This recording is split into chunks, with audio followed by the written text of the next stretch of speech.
Atas petunjuk penyelamat kita dan menurut ajaran ilahi,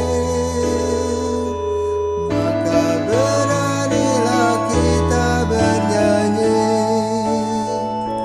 Bapa kami yang ada di surga, dimuliakanlah namamu. Saudara terkasih di dalam Kristus, selamat pagi.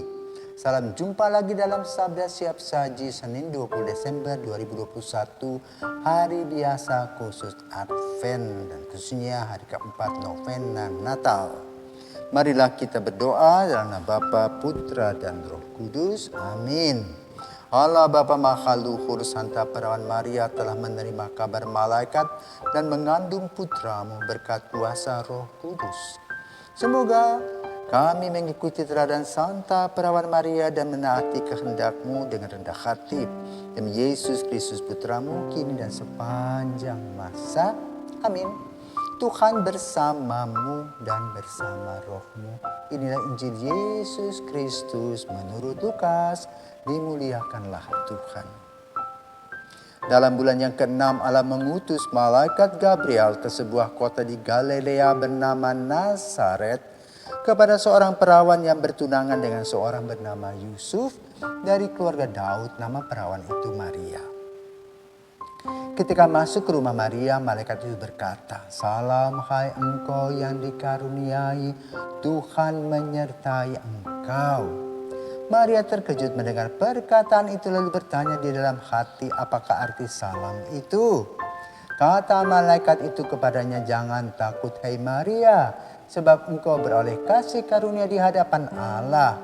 Sesungguhnya engkau akan mengandung dan melahirkan seorang anak laki-laki. Dan hendaklah engkau menamai dia Yesus. Ia akan menjadi besar dan disebut Anak Allah yang Maha Tinggi. Dan Tuhan Allah akan mengaruniakan kepadanya tahta Daud bapa leluhurnya. Ia akan menjadi raja atas kaum keturunan Yakub sampai selama-lamanya. Dan kerajaannya tidak akan berkesudahan."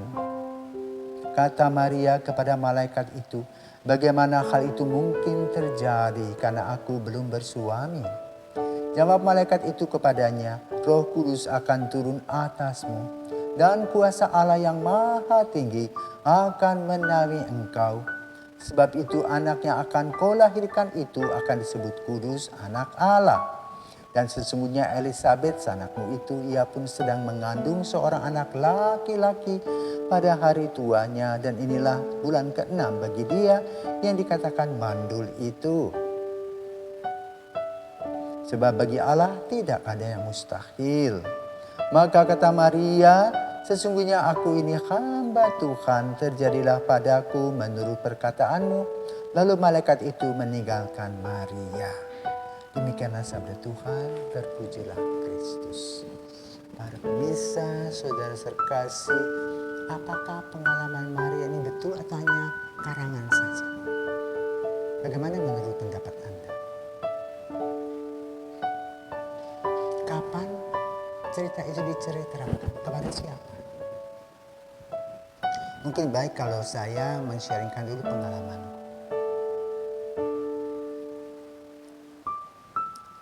2010 saya kena kanker.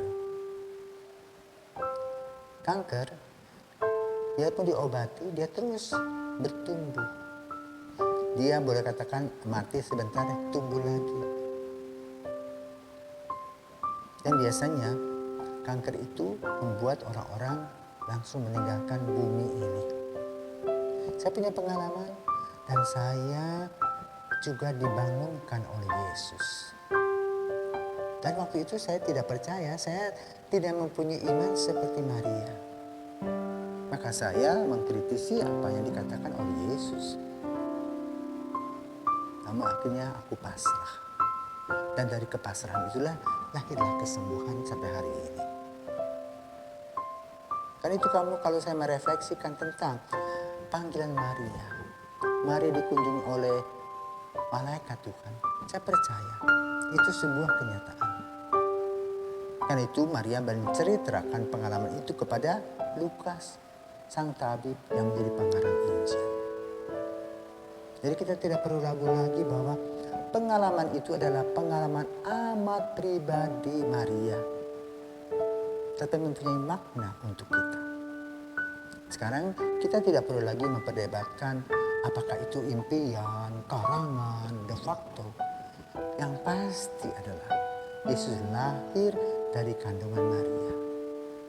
Yesus lahir dengan kromosom 23. Kita yang manusia biasa 46. Sesudah dengan penelitian. Dan Yesus tumbuh dalam keluarga Nazaret bersama Yusuf. Itulah de facto cerita yang bukan mimpi tetapi sebuah kenyataan hidup. Bahkan Yesus disalibkan, wafat, dimakamkan dan bangkit.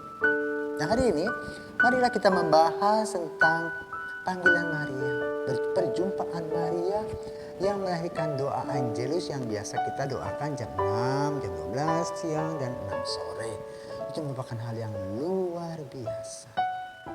Kita pun juga mempunyai pengalaman pribadi yang amat sangat luar biasa kalau kita refleksikan.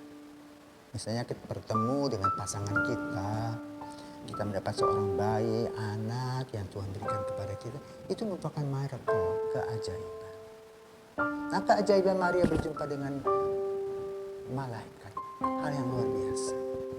Seorang gadis sederhana, tapi menggunakan kecerdasan kepalanya dan hatinya. Maka dengan segala kerendahan hati, dia menjawab, aku ini hamba Tuhan, jadi padaku menurut perkataan. Siapakah aku ini? Karena aku belum menikah. Ini pertanyaan-pertanyaan kritis yang positif. Maka pertanyaan-pertanyaan itu juga merupakan pertanyaan-pertanyaan dalam panggilan kita masing-masing. Seperti saya misalnya menjadi imam, tentu ada pertanyaan-pertanyaan secara pribadi yang kadang-kadang tidak mengerti mengapa pengalaman-pengalaman ini harus dilewati. Tetapi berbekalkan contoh dari Maria, tanggapannya amat sangat positif thinking. Maka lahirlah juga hal-hal yang positif. Jadi dari pertanyaan malaikat kepada Maria, Maria menjawab panggilan itu. Ini merupakan contoh bagi kita pun harus menjawab panggilan kita. Yang kedua, Maria belajar untuk konsekuen dengan apa yang dijawab dan dikatakannya. Maka kita pun belajar konsekuen dengan apa yang sudah kita pilih. Entah itu sebagai ibu rumah tangga, bapak rumah tangga, anak, nenek, kakek, dokter, pastor, siapa saja. Konsekuen dalam menjawab panggilan. Itulah bekal yang diberikan oleh Maria kepada kita. Apa hasilnya? Damai dan sejahtera serta sukacita. Ya. Bahkan Maria mendapatkan kabar gembira tentang Elizabeth dalam pertemuan perjumpaan dengan malaikat tadi. Lalu Maria membuktikannya dan semua itu benar adanya.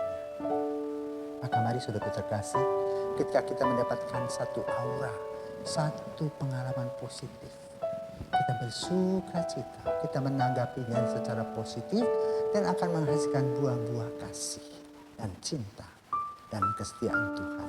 Seperti yang dialami oleh Maria, tanpa jawaban darinya tidak ada apa-apa. Tetapi dengan jawaban yang sederhana, aku ini hamba Tuhan, jadilah padaku menurut perkataanmu itu, jadilah sejarah keselamatan.